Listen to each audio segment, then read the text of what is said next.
भारत पहलगाम में हुए आतंकी हमले का बदला लेने की तैयारी कर रहा है। मंगलवार को जम्मू और कश्मीर के पहलगाम में 28 लोगों को मार गिराया था। इसमें ज्यादातर पर्यटक थे। इस हमले की जिम्मेदारी टीआरएफ ने ली है। ये एलएटी से जुड़ा हुआ आतंकी संगठन है और इसे पाकिस्तान की आईएसआई का समर्थन मिल रहा है। पहलगाम के पास बेसरन में हुआ ये हमला 2019 के पुलवामा हमले के बाद सबसे बड़ा हमला है। पुलवामा में सुरक्षा बलों को निशाना बनाया गया था, लेकिन इस बार आम नागरिकों को निशाना बनाया गया, जिसमें विदेशी भी शामिल है। 2021 में भारत और पाकिस्तान के बीच नियंत्रण रेखा यानी एलओसी पर संघर्ष विराम हुआ था। इससे सीमा पर होने वाली गोलीबारी कम हो गई थी, लेकिन अब ये समझौता टूटने के कगार पर है। साउथ एशिया के एक्सपर्ट माइकल ने एक्स पर लिखा, एलओसी को लेकर अब कोई शर्त नहीं है। 2016 से भारत दो बड़े आतंकी हमलों के बाद सीमा पार जाकर कार्रवाई कर चुका है।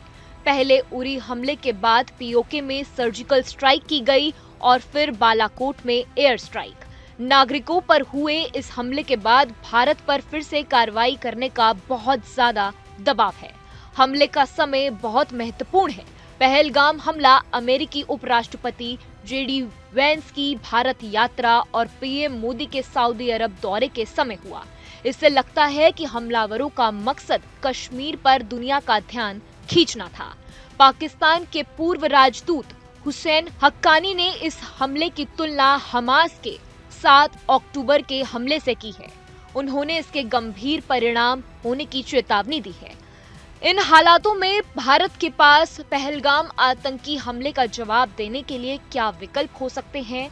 सुरक्षा विशेषज्ञ और सैन्य सूत्र मोटे तौर पर इसके लिए 4 तरह के विकल्पों पर विचार कर रही है। तो आइए जानते हैं कौन से हैं वो 4 विकल्प।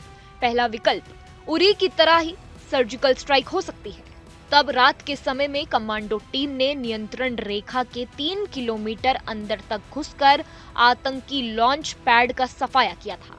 इसके पक्ष में तर्क ये है कि इसका हमारे पास अनुभव है, लेकिन जोखिम ये है कि अब पाकिस्तानी आतंकी कैंप ने खुद को पहले से ही ज्यादा मजबूत बना लिया है। दूसरा विकल्प, बालाकोट की तरह एयर स्ट्राइक करने का। इसमें भारतीय वायुसेना राफेल Su-30 MKI या यहाँ तक कि क्रूज मिसाइलों का भी इस्तेमाल कर सकती है।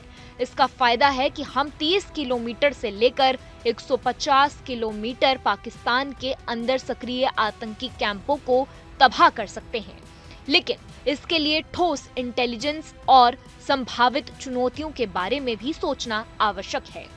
तीसरा विकल्प, हथियारबंद ड्रोन के झुंड भेजकर आतंकी कैंपों को निशाना बनाया जा सकता है। इसके लिए कई तरह के अत्याधुनिक ड्रोन के विकल्प मौजूद है। इसमें किसी पायलट के जान का जोखिम भी नहीं रहेगा, लेकिन पाकिस्तान इसका किस हद तक काउंटर कर सकता है, इसका अंदाजा अभी नहीं है। चौथा विकल्प, इसे सुरक्षा एजेंसियों और एक्सपर्ट कोवाड डेकेपिटेशन स्ट्राइक कहते हैं। इसमें पाकिस्तान की जमीन पर ही आतंकी आकांक्षाओं को गोपनीय तरीके से सफाया करना है। इससे पाकिस्तान और आतंकी संगठनों का मोबाइल तोड़ना आसान है, लेकिन इसमें लंबा वक्त लग सकता है और देश में बदले का सीधा संदेश देने की कठिनाई आ सकती है। न्यूज नेशन अब व्हाट्सएप पर खबरों के ताजा अपडेट के लिए न्यूज नेशन के इस क्यूआर कोड को स्कैन करें।